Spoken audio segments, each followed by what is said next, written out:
শান্তি। আজ 22 নভেম্বর 2023 বাবার অমূল্য মধুর মহাবাক্য শুনব। আজকের মূল্যি মনুষ্য সৃষ্টিরূপী ঝাড়ের উপর। বাবা বলেন, এটা মনুষ্য সৃষ্টিরূপী ঝাড়, কল্পবৃক্ষ। এর মধ্যে বাবা এসে এক নতুন কলম লাগাচ্ছেন। পুরানো ঝাড় জর্জরীভূত হয়ে গেছে।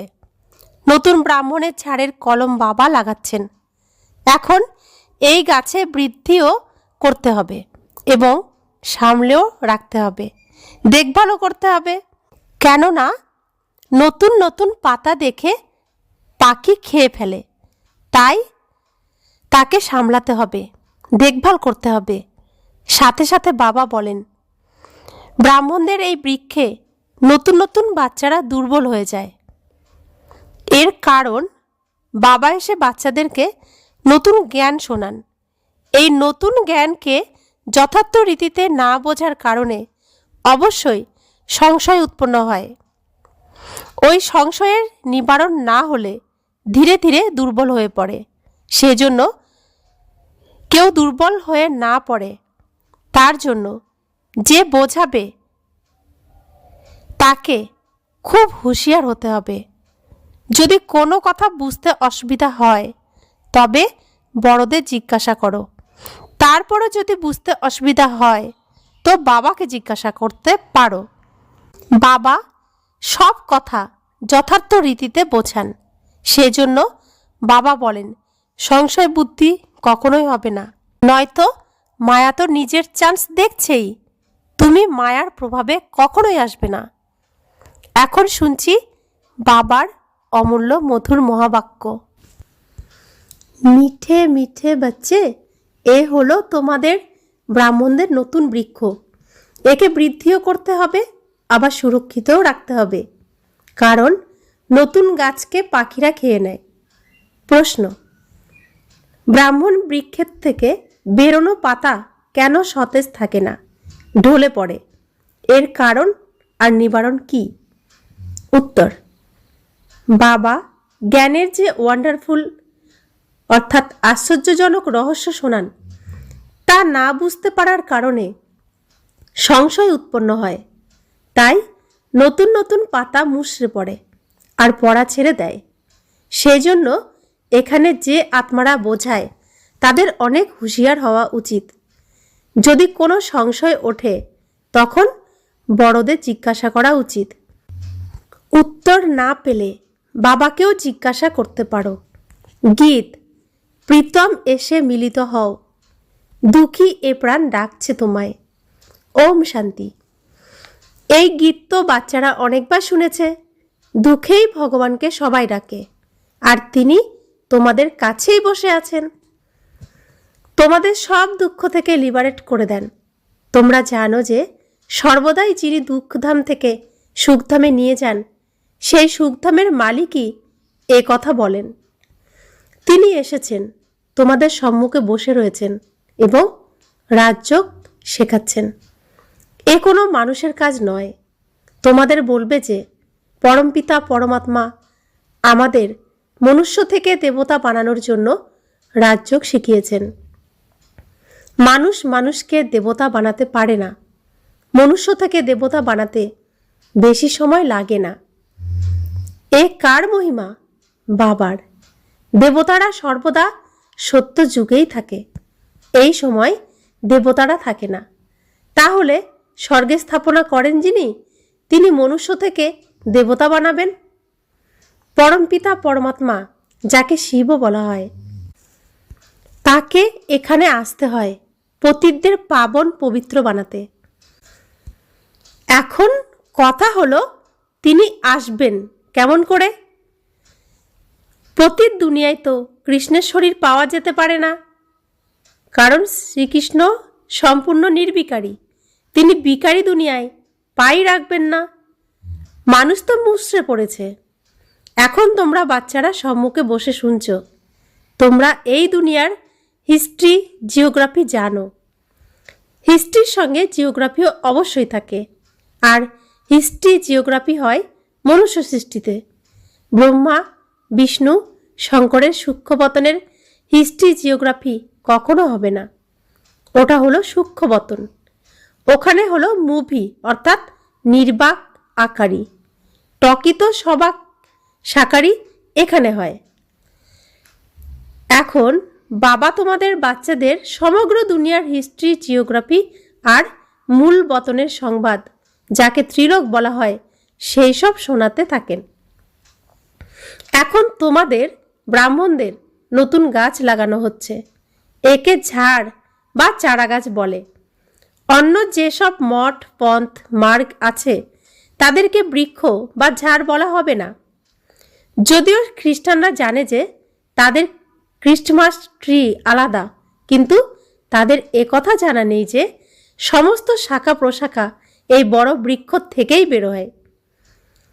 বোঝানো উচিত যে মনুষ্য সৃষ্টির রচনা কিভাবে হয়েছে। মাতা পিতা তারপরে বালক, তাও আবার সব একসাথে তো বেরোবে না, 2 থেকে 4-5 পাতা হয়। আবার কোনো পাতাকে পাখিতে খেয়েও নেয়। এখানেও পাখি মায়া খেয়ে নেয়। এ হলো অতি ক্ষুদ্র ঝাড় বা চারা, ধীরে ধীরে বৃদ্ধি পেতে থাকে, যেমন পূর্বেও পেয়েছে। তোমাদের বাচ্চাদের এখন কত নলেজ জ্ঞান রয়েছে। তোমরা হলে ত্রিকালদর্শী, 3টি কালকেই জানো। তোমরা ত্রিলোকীনাথ অর্থাৎ 3 লোককেই জানো।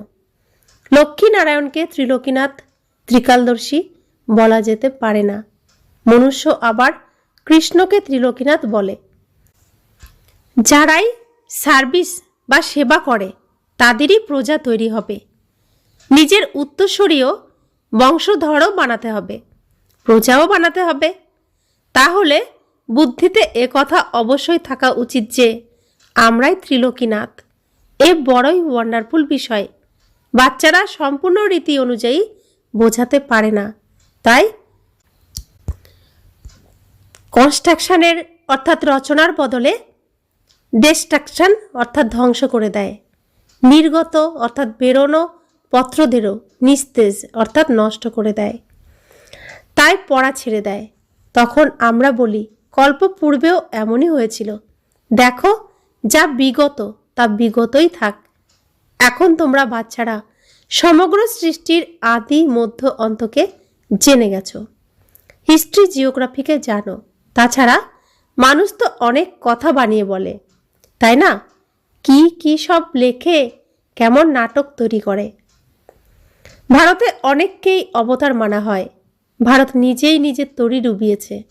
এখন তোমরা বাচ্চারা বিশেষ করে ভারতকে আর সাধারণভাবে সমগ্র দুনিয়াকেই মুক্ত করো। এই দুনিয়ার চক্র ঘুরতেই থাকে। আমরা উপরে যাব তো নরক নিচে যাবে।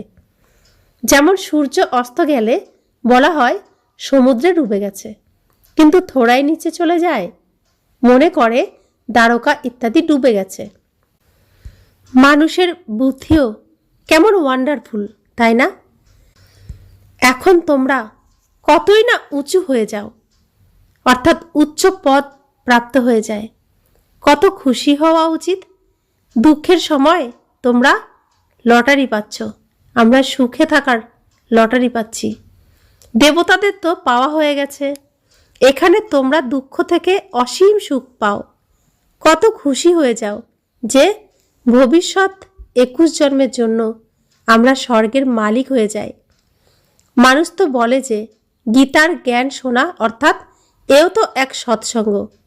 সাই বাবা ইত্যাদি কত সৎসঙ্গ আছে, এর অনেক বড় বাজার রয়েছে।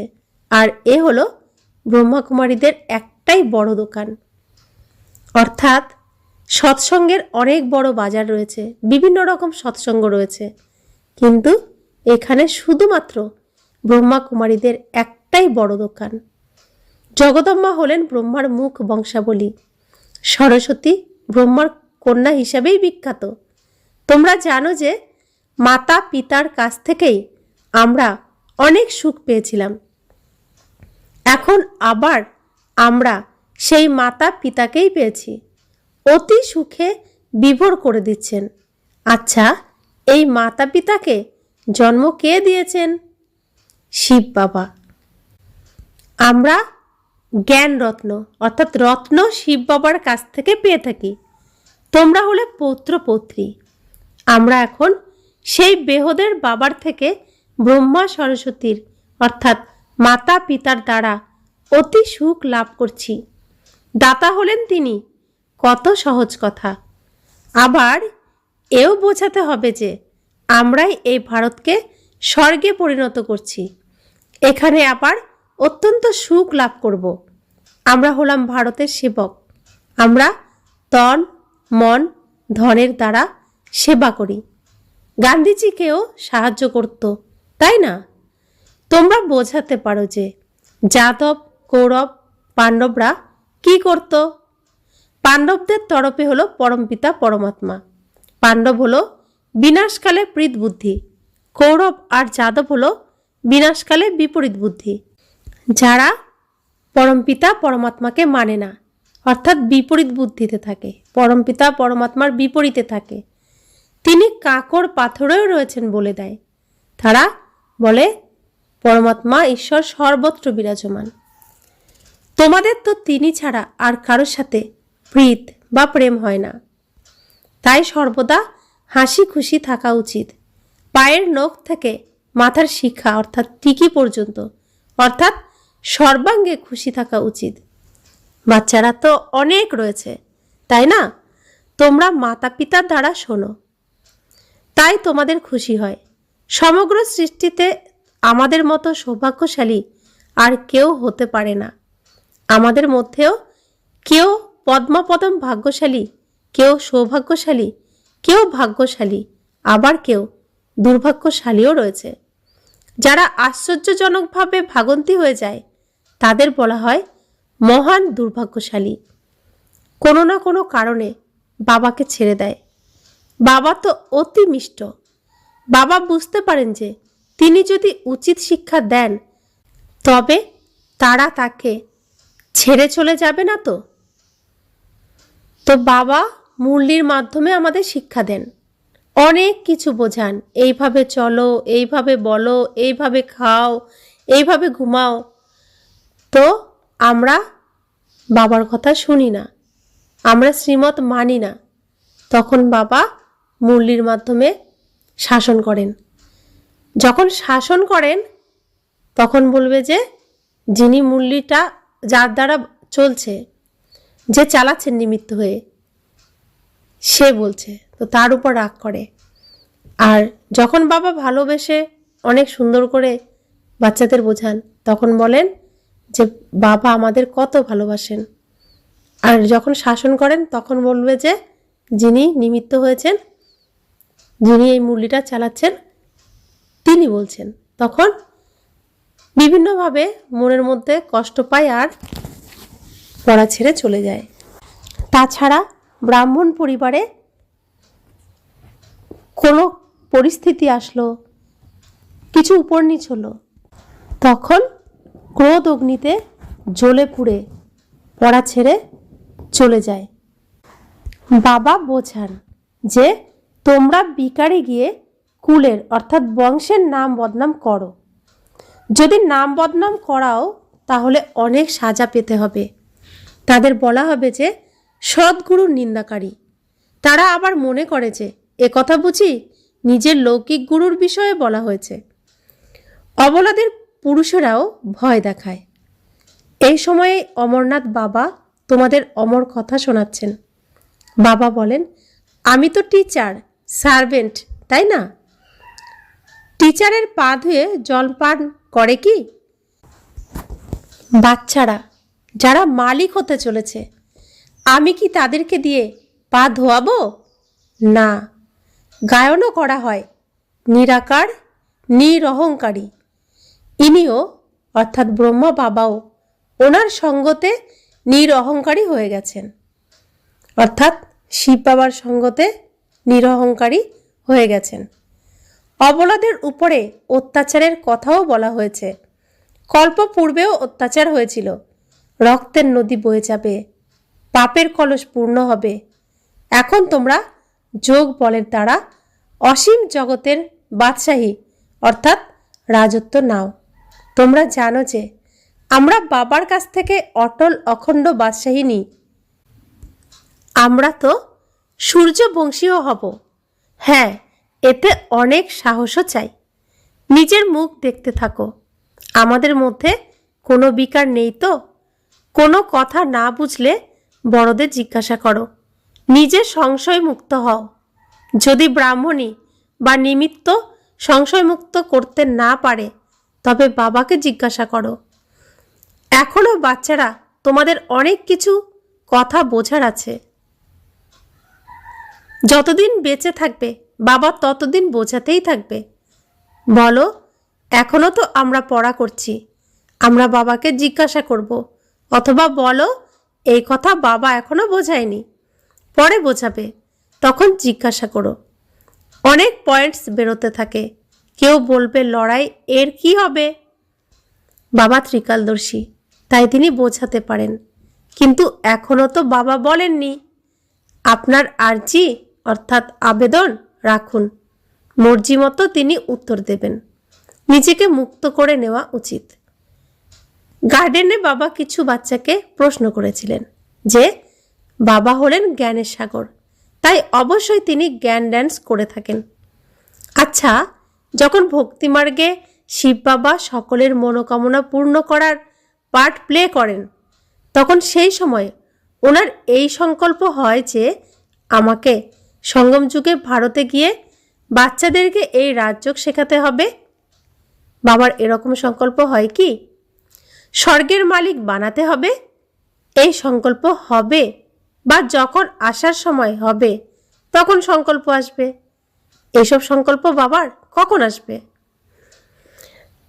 বাবা মনে করেন যে সম্ভবত এই সংকল্প আসবে না, যদিও তার মধ্যে জ্ঞান মার্জ অর্থাৎ লীন থাকেই, তাই না?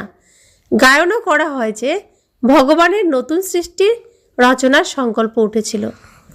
সে তো যখন সময় হবে তখনই সংকল্প করবে। তিনিও ড্রামার বন্ধনে আবদ্ধ হয়ে আছেন। এ হলো অতি গুজ্জ কথা। अच्छा, मीठे मीठे सिखिलादे बच्चों प्रति मात पिता बाप दादा का याद प्यार और गुड मॉर्निंग। रूहानी बाप की रूहानी बच्चों को नमस्ते। हम रूहानी बच्चों की रूहानी मात पिता बाप दादा को याद प्यार गुड मॉर्निंग और नमस्ते नमस्ते नमस्ते। शुक्रिया बाबा, शुक्रिया बाबा, शुक्रिया। रात्रि क्लास। এই রাত্রি ক্লাসটি 13 জানুয়ারি 1969 বাবা করিয়েছিলেন। বাবা অব্যক্ত হওয়ার ঠিক 5 দিন আগের ক্লাস। বাচ্চারা যখন এখানে এসে বসে তখন বাবা জিজ্ঞাসা করেন, বাচ্চারা বাবাকে স্মরণ করো তো? পরে আবার বিশ্বের রাজত্বকে অর্থাৎ বাদশাহী স্মরণ করো তো? বেহদের পিতার নাম শিব, আবার ভাষাভেদে আলাদা আলাদা নাম রেখে দেয়। যেমন বোম্বাইতে বাবুলনাথ বলে, কারণ তিনি কাঁটাদের ফুলে পরিণত করেন। সত্যযুগে হয় ফুল, আর এখানে সবাই কাঁটা। তাই বাবা রুহানি বাচ্চাদের জিজ্ঞাসা করেন যে বেহদের পিতার স্মরণে কতটা সময় থাকো? ওনার নাম হলো শিব, কল্যাণকারী। শিব কথার অর্থ কল্যাণকারী। তিনি সদা কল্যাণ করেন, তাই তিনি সদা শিব। তোমরা যতই স্মরণ করবে ততই তোমাদের জন্ম জন্মান্তরের পাপ কেটে যাবে। সত্যযুগে কোনো পাপ হয় না, ওটা হলো পুণ্য আত্মাদের দুনিয়া। এটা হলো পাপ আত্মাদের দুনিয়া। পাপ করায় 5 বিকার। সত্যযুগে রাবণ থাকে না, রাবণ হলো সমগ্র দুনিয়ার শত্রু। এই সময় সমগ্র দুনিয়ায় রাবণের রাজ্য। সবাই দুঃখী, তমপ্রধান। তবেই তো বলে, বাচ্চারা মা মেকম অর্থাৎ একমাত্র আমাকেই স্মরণ করো। এ হলো গীতার কথা। বাবা স্বয়ং বলেন, দেহ সহিত সব সম্বন্ধ ছেড়ে মা মেকম স্মরণ করো। সবার প্রথমে তোমরা সুখের সম্বন্ধে ছিলে, তারপর রাবণের বন্ধনে এসেছ। এখন আবার সুখের সম্বন্ধে আসতে হবে। নিজেকে আত্মা মনে করো আর বাবাকে স্মরণ করো। এই শিক্ষা বাবা সঙ্গম যুগেই দেন। আর এই হলো গীতার প্রথম অধ্যায়ের কথা। বাবা স্বয়ং বলেন, আমি পরমধাম নিবাসী এই শরীরে প্রবেশ করেছি তোমাদের বোঝানোর জন্য। বাবা বলেন, পবিত্র না হওয়া পর্যন্ত তোমরা আমার কাছে আসতে পারবে না। এখন পবিত্র কি করে হবে? শুধুমাত্র আমাকে স্মরণ করো। ভক্তি মার্গেও শুধু আমাকেই পূজা করা হয়। একে অব্যভিচারী পূজা বলা হয়। আমি হলাম পতিত পাবন, তাই তোমরা আমাকে স্মরণ করো, তাহলেই তোমাদের জন্ম জন্মান্তরের পাপ কেটে যাবে। এ হলো 63 জন্মের পাপ। সন্ন্যাসীরা কখনো রাজযোগ শেখাতে পারে না, বাবাই শেখায়। বাস্তবে এই শাস্ত্র ভক্তি ইত্যাদি প্রবৃত্তি মার্গীয়দের জন্য। সন্ন্যাসীরা তো জঙ্গলে গিয়ে বসে আর ব্রহ্মকে স্মরণ করে।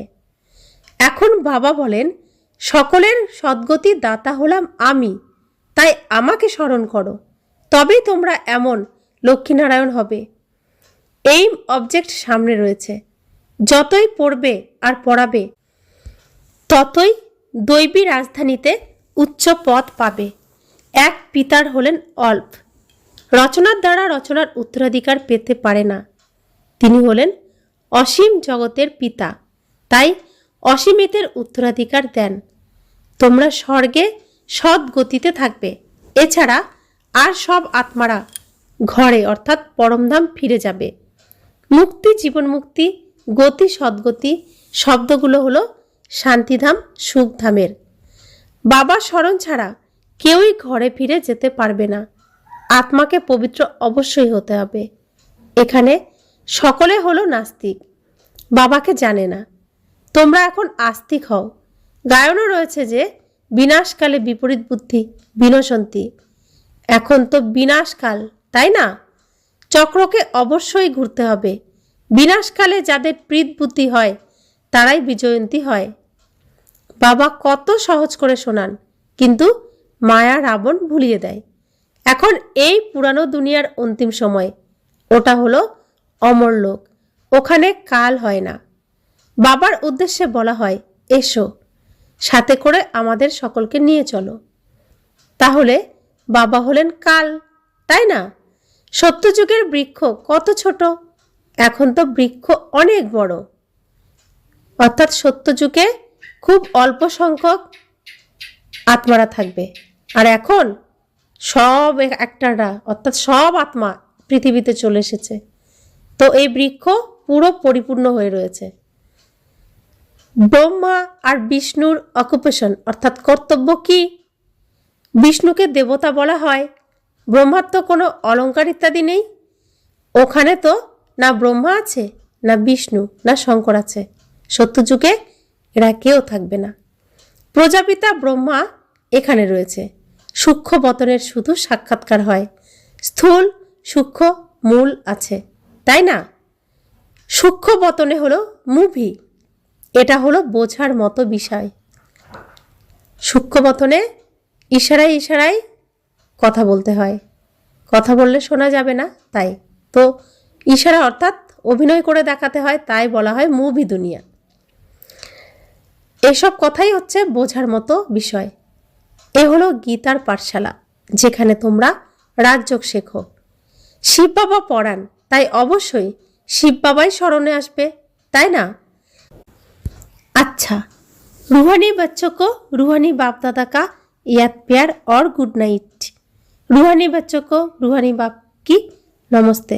हम रूहानी बच्चों की रूहानी माता पिता बाप दादा को याद प्यार, गुड नाइट और नमस्ते नमस्ते नमस्ते। शुक्रिया बाबा, शुक्रिया बाबा, शुक्रिया। धारणार জন্য মুখ্য সার। 1, দুঃখের সময় যে অপার সুখের লটারি পেয়েছ, এক বাবার সাথে যে সত্যিকারের প্রীত বা প্রেম হয়েছে, তাকে স্মরণ করে সদা খুশিতে থাকতে হবে। 2, বাপ দাদার সমান নিরাকারী আর নিরহংকারী হতে হবে। সাহস রেখে বিকারের উপরে জয়প্রাপ্ত করতে হবে। যোগবলের দ্বারা রাজত্ব অর্থাৎ বাদশাহী নিতে হবে। বরদান, কর্ম করাকালীন শক্তিশালী স্টেজে স্থিত হয়ে আধ্যাত্মিক পার্সোনালিটির অনুভব করানো কর্মযোগী ভব। তোমরা বাচ্চারা কেবল কর্মকর্তা নও, তোমরা যোগযুক্ত হয়ে কর্ম করানো কর্মযোগী। তাই তোমাদের দ্বারা প্রত্যেকে যেন এমন অনুভব হয় যে এই কাজ তো হাত দিয়ে করছি, কিন্তু কাজ করাকালীনও নিজের শক্তিশালী স্টেজে স্থিত আছি। যদি সাধারণভাবেই চলছ, দাঁড়িয়ে আছো, কিন্তু দূর থেকেই যেন রুহানি পার্সোনালিটির অনুভব হয়। দুনিয়ার পার্সোনালিটি যেমন আকৃষ্ট করে, তেমনি তোমাদের রুহানি পার্সোনালিটি, পবিত্রতার পার্সোনালিটি, জ্ঞানী বা যোগিত আত্মার পার্সোনালিটি সততই আকৃষ্ট করবে। স্লোগান: সঠিক পথে যারা চলে তথা সবাইকে যারা সঠিক পথ প্রদর্শন করায়, তারাই প্রকৃত লাইট হাউস। ওম শান্তি।